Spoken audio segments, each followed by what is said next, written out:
you can go accumulate this massive debt with no financial checks and balances in place. Does anyone see an issue with that? So my total student loan amount is over 75,000. It's not how much you owe in HECS that really makes a difference to the banks. The government's still making you pay 6% of your income. Welcome to Property Now, where our goal is to make you the property expert in your group chat. And today we're talking about HECS and how HECS debt could be affecting the property market right now. Let's go. How's your TikTok been going? Your TikTok? It's been, man, I'm nearly 2,000 followers. So you've doubled since we spoke last It's pretty week. good. Yeah, it's some days it's quite slow, but some days it'll be like one day at about 80 followers.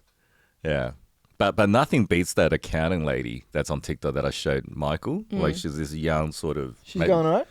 Mate, she was 10K followers on the 4th of April. She's today 16K followers. What is 16. it? What do you think Yeah. it is, Chase? Yeah, wow. 16K. Sorry? What do you reckon it is?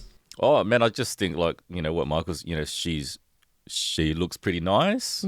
She's young, she's female. She's talking about accounting, right? So I think maybe it's more relatable than say, an old guy talking about accounting. Yeah. Perhaps, don't know. But the format of her content is quite long. It's all 3-minute videos. And this is Family Trust, part 1. Man, and it kills it. 230K views. Wow. Family Trust, part 2. Should you distribute your money to your kids in a trust?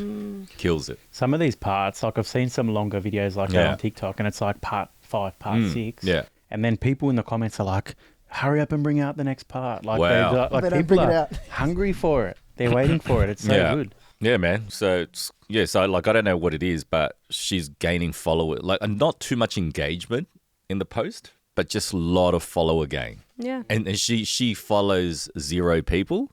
And then someone's made a comment, some guy or whoever it is, guy or girl, is very persistent in her comments, always commenting on every single video saying, follow me. I want to be the first person that you follow. And then she does a video saying, this is the reason I don't follow anyone. What was the Because reason? I follow God. I'm a Christian. I follow Jesus Christ. This is not a joke, right? So I follow Jesus Christ. So I won't follow anyone unless Jesus gets a TikTok account. Yeah. Interesting. Very interesting. Yeah. And good on her, accountant, 16,000 followers. She could probably monetize that. Oh, Could for probably sure. help her pay off some HECS debt, which is the segue. I'm waiting for Chris to come up with a segue. I didn't know. I'm like, Chris, come up with a segue, man. But that's what He we're... segued his own show. I had to Does be his the own seguer segues. because I didn't know where this was heading. Mate, he's This could have got religious, and we don't want to talk about property he's and taken religion. over, mate. He's No, it's taken too We don't over. want to talk about property and religion. Well, I mean, the Catholic Church is probably one of the biggest property owners out there. Catholic Church, McDonald's. Yeah. Hillsong. Well, the churches, let's say churches. Yeah. That's the topic for another day because today we're talking about HECS, right? So really we're understanding HECS and the impact of the Australian on the Australian property market. So today, good panel for this discussion. We've got Zaz, who last week said she had a shitload of HECS. Oh, yeah. Quote. Jason, what's your... you can probably give us some updates on how HECS can work in terms of when you're getting a mortgage. See it day in, day out. And Chris, you're talking about how you didn't use HECS and the advantages that you had back then, which probably don't apply anymore. But firstly, what is HECS? Very important to define our terms. So HECS is, according to the notes, thank you, Zaz, HECS is one of 4 loan schemes available in Australia that provide financial support to students as part of the broader higher education loan program, also known as HELP. But what we're going to talk about today, I guess, is that HECS is thought to be an interest-free loan, or it has been in the past. But lots of young Australians are recently learning that this is not really the case due to indexation. So Zaz, last week, shitload of HECS. Let's unpack that. Yes, yeah. Well, I actually can't remember if I think I did mention a figure last week on the last episode. But basically, I guess my HECS help story. So I started my first undergraduate degree in 2014, and I am still studying 10 years later. And I haven't paid any amount up front. It's all been through the HECS help, loan program, I suppose. So my balance, I actually logged into ATO for the first time. Do we want to know this? Or Not really. And honestly, that was part of first and last time you ever log into the ATO? Yeah, seriously. Thanks for creating all the digital technology to see how bad How much in debt I am. I know. I'm like, I don't want to know. But I think that's been a big part of it for a long time. And I think a lot of, current students would probably be able to relate to that. Like, I think if I asked a lot of my friends or people that are at uni, they'd be like, oh, I have no idea how much money I have owing as part of my HECS. I don't know what the balance is. I don't know how much I'm paying per year. I don't know what my repayment rate is. Like, I feel like a lot of people are just like, close your eyes and set and forget. So my balance, with HELP, with HECS, which is like student, the costs of the subjects and all that sort of stuff, $70,956.26. And then I also have a balance with the student startup loan. So that was something, I think I did that in my first year. What is that? So that basically, like the HECS is to cover like the cost of the actual course. Yep. Student startup loan is for things like books and like supplies, which So hold on, did they give you like a cash grant? yeah, so that balance is $4,832.46. Right. So my total like student loan amount is over $75,000. So you're still paying that back. Yeah, So it doesn't matter. So you okay. pay it back like yeah. HECS. Well, Yeah. no. So So it's the- not a grant. the student startup loan is separate. It's not if my like repayments that come from my employer towards my HECS, they don't pay off that student startup loan. Oh, right. Which I actually didn't know. That's just sitting there getting bigger each year. So I should And probably there's just pay that interest down. on that because Indexation, it's a loan. yeah. Oh, so That's not interest, Jace. Oh. We don't call it interest. It's not called interest. it's an But yeah, interest-free indexation. indexation. I think with the student startup loan, it might have changed now, but at the time it was something like you could get for $1,000 like essentially like cash paid to you at the start of each semester. You could do it 4 times. When you got that, did you know it was going to be a loan? And it was gonna go on I to- knew that I had to pay back. Yeah. Right. Yeah. But I was like, future me will worry Just about kick it that. Yeah. Just goes to my giant HECS balance. Yeah, right. So this amount of 75K, when you started, so you go to register for your uni degree. Yep. They tell you what it's going to cost. Was it 75K or was it like what sort of figures did you think it was going to be at the start? I mean, well, I guess like because I've completed 1 degree. I've started 2. So the first degree I started when I was 19. I abandoned that after a year because I was 19 and was like, oh, I don't actually want to do journalism. So I'm going to drop that and take some time to think about what I want to do. Then I started my other undergraduate degree and now I'm halfway through my master's. So at the time when I first enrolled for uni 10 years ago, I don't know. I don't remember though it being like, this is what your degree is going to cost on a sheet. Like, there you go.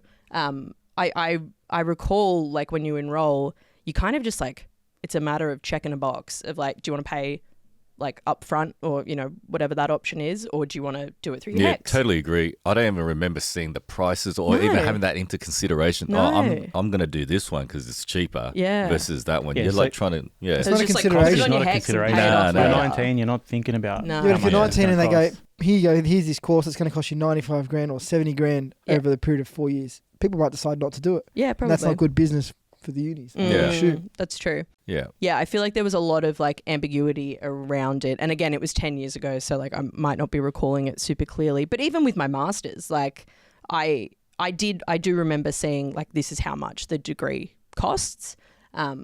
So I guess that was clearer. And Yeah. how do you feel now about it all? So you got your degrees, you're still studying. Still working on it. But how do you feel now about, because for context of the discussion where Yeah. it's going to go, we're talking in the context of having a HECS debt, and how does that affect being able to buy property? Yeah. So if we are property now, it's not the HECS now. No, exactly. But it's the context of buying property. But yeah.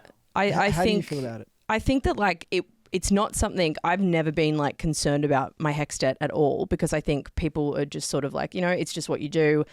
Everyone's got it, or most people have it. You don't worry about it. You just pay it off and pay the minimums and blah, blah, blah. So true. It's not until the last sort of like year that I've been more seriously or more aggressively, I suppose, pursuing this property ambition that I have of owning a property or owning multiple properties, that I'm like, oh, okay, there's that HECS thing, and that's going to, impact my borrowing capacity, impact, what property I can buy and how soon I can do it and all those sorts of things. So it's something that like I've had HECS for 10 years and I've only really started thinking about it in the last 12 months, I reckon. So, Jace, from a mortgage perspective, Yeah. how does HECS affect borrowing capacity? Right, Oh. like in some real figures, maybe. Yeah, so to give you an example, so let's say, for example, someone earning the average income of $98,000 a year, right? So HECS repayment is based on how much you're earning, right? So it's the percentage. So the higher you earn, the higher percentage you have to pay back or gets deducted out of your pay, right? So from a mortgage perspective, the banks see that the same as if you had a car loan or a personal loan. So it's a repayment, it's a contractual repayment. So if you're earning, X amount of dollars, say 98,000, I think Zaz's notes here is that you're paying 6% repayment. So that's about 5,893 a year. So if you divide that by 12 on a monthly basis, that's what the bank's going to look at. So it's kind of like someone's got a personal loan when they don't. So that's going to reduce your borrowing capacity, essentially, right? So if you have HECS versus you don't have HECS, using that exact example, you're looking at about 60 grand difference in how much you can borrow. Yeah, right. That's quite a lot of money. All right. So, and then to say, for example, you go to a mortgage broker and they explain to you, hey, you can borrow, because you got HECS, you're borrowing 60 grand less. The only way that you can borrow 60 grand more is if you pay off your HECS completely. Because the one thing that people need to remember, you either have HECS or you don't. It's not how much you're owing HECS that really makes a difference to the banks. So even if your HECS that's 5 grand, the government's still making you pay 6% of your income. So just the solution is that deposit you've been saving for 5 years. Yeah. You use that deposit to pay off your HECS debt so you can buy a property, but then you don't have a deposit anymore. Correct. Yeah, So there's you're in either way. So the only time that'll work is, let's say your HECS debt's 10K, and by paying off that 10K, you can borrow 60K. Yeah. That kind of makes sense, right? So you take 10K out of your deposit savings and you pay your HECS off. But the benefit of that, you've been able to borrow 60K. So you're 50K better off overall, right? So for a young Australian that's serious about getting into property that has significant HECS debt, if you're paying off 5 grand a year or 5-ish grand a year, a 70, 80, 90K HECS debt, that's going to take a few years to pay off, right? Yeah, that's right. Plus, that doesn't include indexation. So we don't know what the figures are going to be for this year, but last year was 7 Most people are going backwards. So it's going backwards. Yeah. So should a serious home buyer or potential home buyer, should they be now, in the last 10 years, I haven't looked at this at all because indexation hasn't been as high. Should a home buyer be considering like paying off more of their HECS or paying down their HECS sooner? Depends. So I would say before you decide to pay down or not, definitely speak to a mortgage broker, speak to someone from the bank or whatever. Understand whether the HECS is going to make a difference or impact your buying capacity, because everyone's situation is different. Of course, yeah. Right? So some people might be very deposit rich, income poor or borrowing capacity poor, or some people might be the opposite, deposit poor, but borrowing capacity rich. Right? So it affects you different ways. So don't make an assumption because I have HECS, I'm not going to be able to get a loan. That's very dangerous. So then you don't take the steps to speak to someone to understand what the options are. And because you're first home buyer, for example, at the moment, there's a lot of government benefits. So you may not need as much of a deposit as you think. So you could use some of that savings to pay off your HECS. But then serviceability becomes more important. Correct. So the HECS affects you in that way. Yeah, so it depends on your situation. What's more important? Is deposit more important? Is serviceability more important? So because someone like a mortgage broker will be able to give you both scenarios. Yep. This is what you can do with HECS. This is what you can do without HECS. Then you can weigh that up. And so Jace, how restrictive have you seen it be for your clients? Have you seen clients not able to get loans because of HECS? Oh, yeah, for sure. So clients who, for example, don't have a massive deposit, right, also limited by borrowing capacity, are kind of stuck in the middle.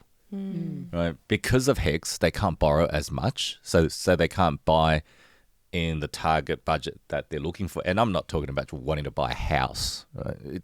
It could just be an apartment or a unit for 600 grand, but because of the HECS issue, they can't borrow enough. So even with a low deposit first home guarantee, they can't get it.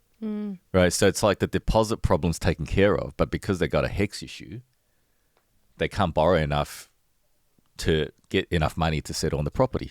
Right? So it's like, oh, you only need a 5% deposit, but my customer can't borrow 95% of the property because of HECS. They can only borrow 90%, for example, or 85%. right? And they don't have enough deposit to pay off their HECS because they're already trying to take advantage of a low deposit option. So they're stuck. Right? That's another layer of challenges. Correct, isn't it? right? So that's in addition to property prices continue to move up. Yeah. That's in addition to cost of living, right? Rent. So it's compounding. Yeah, I'm pretty torn on the HECS issue, to be honest. I mean, I don't know about the rest of the panel growing up. I mean, I was taught, I came from two parents that didn't go to university at the time, but I was taught, work hard, do well in school, go to university, get a degree. It's very important. And, you're able to get better jobs, which is definitely the case, right? We've seen in a lot of scenarios that tertiary education is very important. My parents didn't have the opportunities to go to university. They didn't. That's probably why they're telling us to go to uni. But at the same time, I was fortunate where I didn't have a HECS debt. I was fortunate, again, from my previous stories, living at the hotel of mum and dad. And at the time, the government was giving, or I don't know if it's government related, but they were giving 20% discount to either pay your HECS upfront or have it, I'm assuming, go to HECS debt itself. So you can either pay your course upfront. So if it's $1,000 per subject, you could pay that $800 rather, get a 20% discount. And I decided to do that. And I didn't have a HECS debt because of that, so that discount. But my understanding is that discount doesn't apply anymore. It's not there anymore. Yeah. Which is, I think, is a huge problem because there's no incentive to be paying it off. And, we live in a generation where everyone's going to kick the can down the road. But are people really understanding what they're getting themselves into? I think as an 18 or a 19-year-old person, getting themselves into 30, 50, sometimes 100 grand worth of HECS debt, it's extremely restrictive for people in the later years. And, if I was to go to the bank and get a 25K personal loan or a 10K credit card, there's extensive processes that people follow and credit checks and financial assessments that go into place to see if I can pay it back. Now, I know this is probably different because it's tied effectively to yourself and your income forever until it's paid back. But isn't that counterintuitive to like a financial credit system that you can go accumulate this massive debt with no financial checks and balances in place? Does anyone see an issue with that? There's a lot to unpack there, and there's so much. Like some people die with their HECS debt. There's never a need to fully pay it off. It's compulsory. You have to pay it off. But if the estate isn't always liable for HECS debt, right? And it's really interesting what you said about the parents as well, because in the 80s, university was free.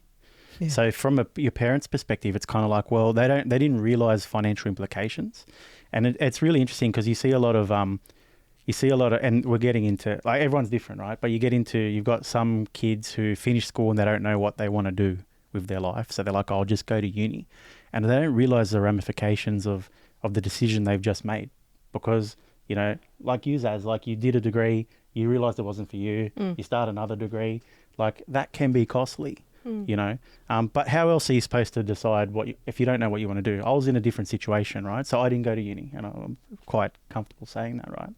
But when I was in year 11, year 12, I saw, and I knew I wanted to get into marketing and advertising, and I saw a couple of options were presented to us our school was great. Had people from unis, colleges, all sorts of places speaking, and every school would have been the same, right? So you have those discussions at school. So I saw I can go to uni, do my degree in communications for 4 years, and then go into the workplace. Or I can go to college, do an advanced diploma for 1 year. It's going to cost a lot less. I can do work experience during that time, and then I'll go into the workplace. Exactly the same, right? Exactly the same scenario. The difference was cost less, do it faster, start working 3 years earlier. So I made the decision to do that. And for me, best decision, because before my mates were finishing uni, I bought a property. As people my age were finishing uni and coming into the workforce, I was already a couple of steps above on the ladder. So you consider it like a head start? For me, it was a massive head start. But I was able to, I had all the information at hand. But you also knew what you wanted to do? I knew what I wanted to do. I knew what I wanted to do. That was the difference, right?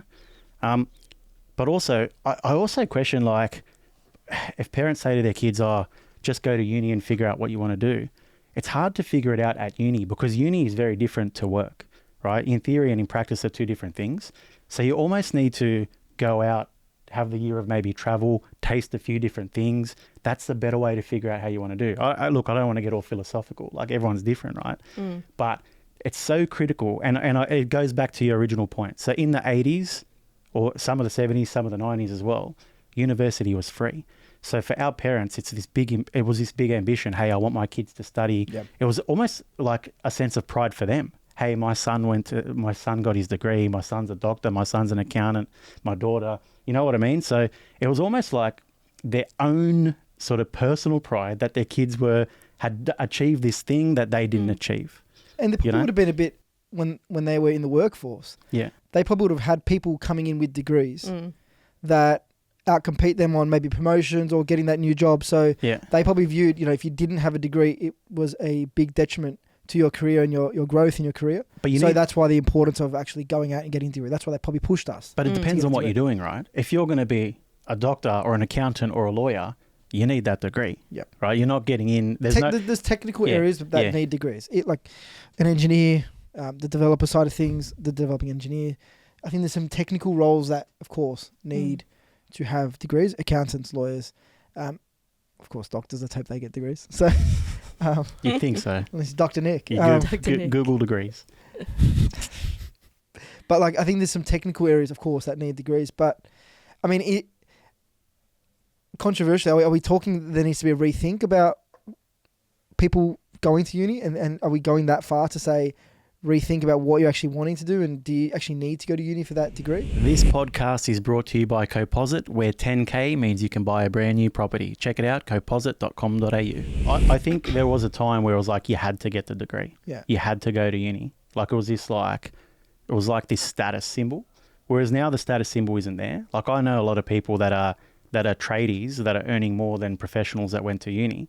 And it's well, okay. Well, I think it depends what your goals are. Exactly. I've never gone to uni or pursued a degree for a paycheck. That's not my interest. I love learning. I love expanding my mind. I love meeting new people. And for me, uni was an obvious place to do that. Yep. I was I'm going to hear from industry experts and, professors and people that have spent decades studying and mastering these topics that I'm really interested in. So I think obviously, there's the paycheck and career advantages that people naturally assume come with a degree.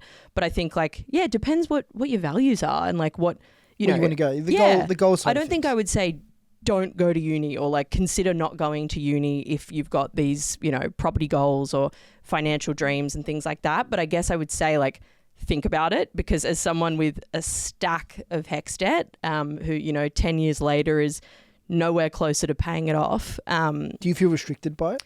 I don't feel restricted by it because I think I have quite a positive look of it. I look at the last 10 years of my life and I go every little decision has led to, the place that, I quite philosophically, I guess, look at it to say it was all part of the journey of me working out what I wanted to do, and the people that I've met and the different avenues that I've pursued that maybe I wouldn't have done if I didn't go to uni. Yeah. It would have been, completely different journey, and it might have been great, who knows, but I don't feel restricted by it. I think it's one of those things, and I guess I would just say knowledge is power. Make yourself aware of because that's the thing that I guess frustrates me about the journey, is that I look back and I say I didn't know what I was getting into at the time, and I don't like that. I think I would rather have been responsible and thought about it and have be able to say today, I knew exactly how much this would cost me. I knew what I was getting into. I almost think there needs to be, because I don't like that I can say I don't know what I was getting into. There almost needs to be the loans process that is followed within the bank. Someone needs to sit you down, explain, hey, okay, would have been good. Day one of your course. It should be a course, a subject of the bloody university. I didn't know what indexation was. It's they sit you down, they say, okay, you're going to have, this course is 24 subjects over a 4-year period. It's going to cost $2,000 a subject. You're going to have 48 grand in debt. It's going to be indexed every year. Yeah. You're going to finish it. Isn't that going, is there a responsible lending element to this, Jace? Oh, look, I don't know. Look, it might be that the info is there. Yeah. The onus is probably on the individual assume a bit. that it's not there, right? They've probably given us 50 brochures around it during O Week. Right? But you said 100%. earlier, universities are a business. Pretty hard. The universities are are a business. They're not in the business of telling you not to go to uni or they want the money there. And it's probably one of the reasons why the 20% upfront fees It's complicated. no longer though. exist. I think it's more complicated. It probably than needs to just be being a regulated. business. Well, because government's involved. Yeah. Well, so government's subsidising it. So government's involved. So I think it becomes a bigger issue. It's not just that, they're a business. I mean, of course. People can decide to go to uni or not. But when the government is subsidising, it becomes a governmental issue. It becomes a policy issue. It always comes down to government. Well, it's like the same thing about super, right? Because when I'm listening to Zaz talk about her HECS, it reminds me of super. People don't think about it. Yeah. Especially when you're younger, you're not thinking about your HECS. You're signing up to courses. Future me will future sort it out. Zaz's problem. Part of your paycheck. Yeah. You don't really. Part of your you have paycheck. to log in to check how much you No have. one You don't looks always at check. it, Yeah. right? So people have insurances in their super. Nobody knows what the coverage is, what sort of products they have, but people know they have it. You can choose different investment options in your super. No one looks at it. People know it's there. I guess it's an asset though, Right. not a liability. Yeah, but it's, True. like the idea is the same thing, right? Like it does impact you financially. Yeah, And you just don't because think your about asset it. could be earning you better returns, right? Or your liability, you could work out ways to pay it off quicker. But it's just Or if you could something use that that's forgotten. additional 12% in serviceability calcs. Correct, right? But it's just one of those things. You don't see it, you don't think about it. Part of the Totally. educating yourself that you mentioned, Zaz, I think is really interesting because we've seen in the last few decades the average first home buy age going up from like 26 to 36. Do we think that HECS debt could have something to do with this? Yeah, absolutely. I'm sure it plays a Absolutely. role. Yeah. I mean, if an 18-year-old who had a property goal said you can go to uni and you can buy a property at 30, or for example, you don't go to uni, you can get in the workforce and you can buy property at 27. That's a coming back to the goals, Zaz. That's a real consideration that people would need to take in place. But Yeah. so Zaz, so property is a part of your recent goals. Yeah. Was it something, and I think you've spoke to this before. Yeah. When you were 19, did you think about property at all? It's always been something that I'm like, I guess when I was younger, I was probably more naive about it, where I just thought, of course I'm going to own a property when I'm 30. Like, I'm 17, 18. I'm like, that's the normal thing to do. Everybody does that. And again, it's coming from a big place of privilege. And neither of my parents own the properties that they live in. They both rent. But coming from a place of privilege of, oh yeah, that's just the done thing. Of course I'll be in that position to be able to do that. The older I've gotten and, I'm 30 very soon and I'm, not a property owner. I guess, I've become like more aware of the barriers around that property ownership goal. But yeah, it's always been something that has been a ambition of mine. I guess as I've learnt more about the industry and the challenges that I personally face in getting into property ownership, it's changed a bit. I'm hearing a lot of like, oh, this is just what you do. You go to uni. Oh, this is just what happens. You buy a property. Oh, this is like there are all these things that we assume is just going to happen. Conventional And it's not approach until, to life. Yeah, like you say, like I'm not probably thinking about super until I'm nearing retirement. Yeah, I'm not because that's what you thinking about do. because that's what you do. Because at that age, you think about your super, right? How makes can I sense. access it? I mean, so I wonder, what's the average age of when someone actually pays back the HECS debt in full? I wonder if that ties in with the average age of a first-home buyer. Or it could consider, like just based on those rough figures, if you're paying off $5-6 grand a year and it's maybe a 70 grand HECS debt, what's that? That's 14 years, right? So, But then there's the indexation then there's on indexation. Well, like Yeah. last year, for Yeah. example, my balance went up by $500, even though I paid like Yeah. $4,000 off Yeah. over the course of the year. Because of Yeah. indexation, I ended up $500 further away. So some of the listeners, so indexation. So Yeah. it's we're very careful not to call it interest. The government doesn't want to call it interest. You're going to get cancelled. Yeah, it's tied. So the gov. indexation, it's By tied to the inflation. By Big my gov. gov. Big gov. Bog. Big gov. Big gov are coming for you. We're So- going to get cancelled earlier if we're going to get cancelled. Anyway. The ATO's coming for me, The ATO's definitely. coming for you. Despite me asking them nicely, ASIC's please coming don't. for me. Shit, we're in trouble. Cut a Chris. page. So I think it's. I lost train of thought. I've lost my train of thought too. What were you saying? I don't Yeah, know. you're going to explain indexation. Oh, Oh, yes. right, Yeah. Take it No away. worries. Love to Someone's hear paying that. attention. Yeah, so indexation, we're not calling it interest. We're very careful not to call it interest. Mhm. Big Gov is listening. Interesting. Not interesting. But so indexation, it's effectively the balance of your HECS debt tied to inflation. So they don't, and that's why it hasn't been an issue in the previous years because we haven't had prior to COVID. We haven't had inflationary issues in the last 10, 15 years. So that's where the HECS hasn't been an issue. So people have been paying it off. It hasn't been an issue where it's been indexed more than what you've been able to pay. Yeah. But last year and the year before, we've seen where inflation, as you said, Zaz, you've paid $4 or $5 grand and your balance went up. Yeah. Which is pretty depressing. Don't want to. Yeah, a little bit. Again, I think this is when it's good to just put it in the back of your mind and go, just don't think about it, babe. Because what can I do? What can I do about that situation? I can't influence indexation. There's nothing I can do, and I cannot pay off $75,000 either. So I don't. Maybe maybe I could work to pay it down faster. Of course, there's probably things I could do there, but in that instance, I'm like, what can I do? So being depressed about it isn't going to help me.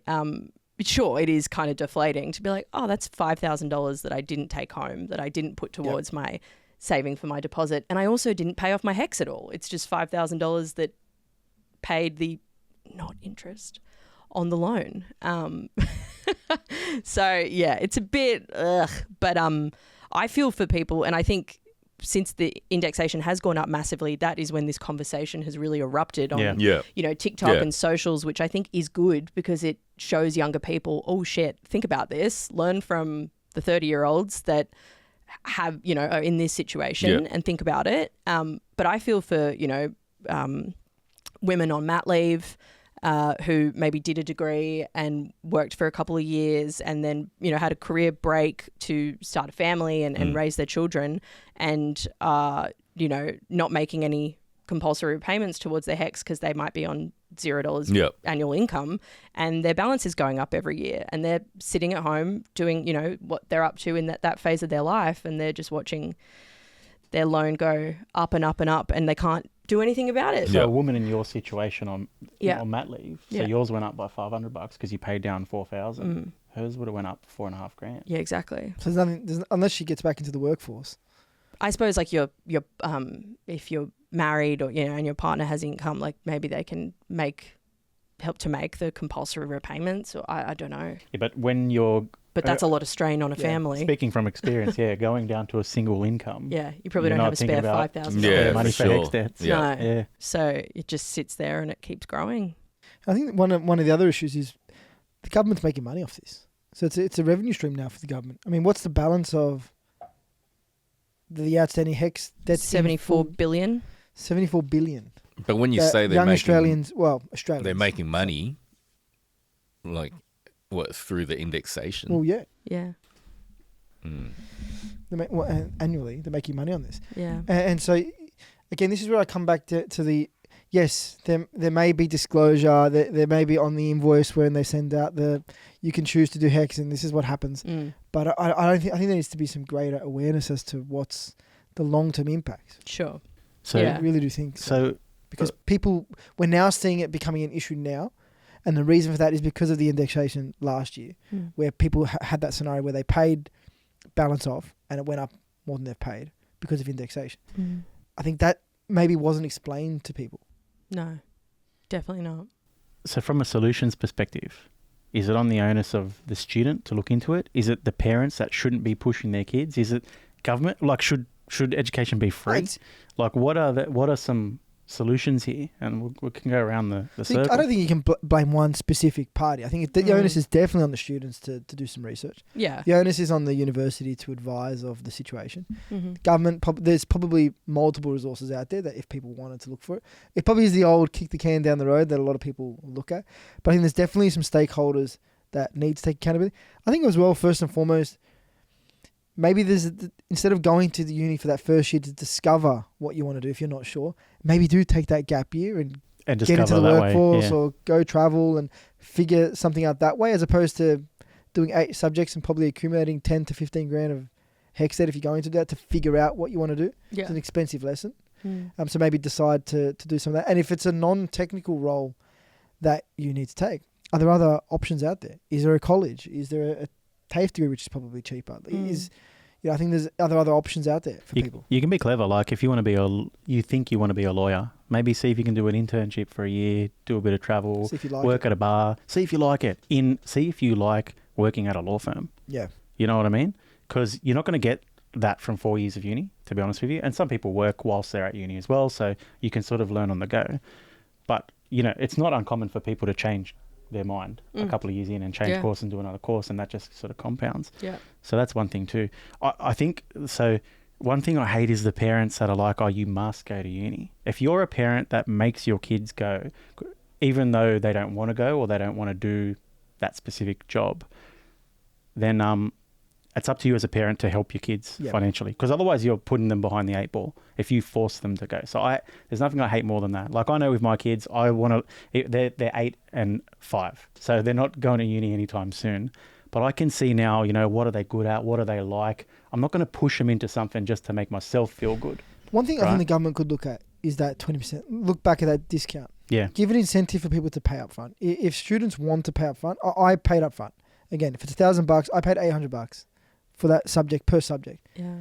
That was an incentive. That was a big enough incentive for me to say, you know what, I will pay this now and have that discount. I think, why can't we look back at this? Yeah. They brought it. So this was, when were you going to uni? How long ago was this? 2007 to 2011. Okay, so about 15-ish years ago. Yep.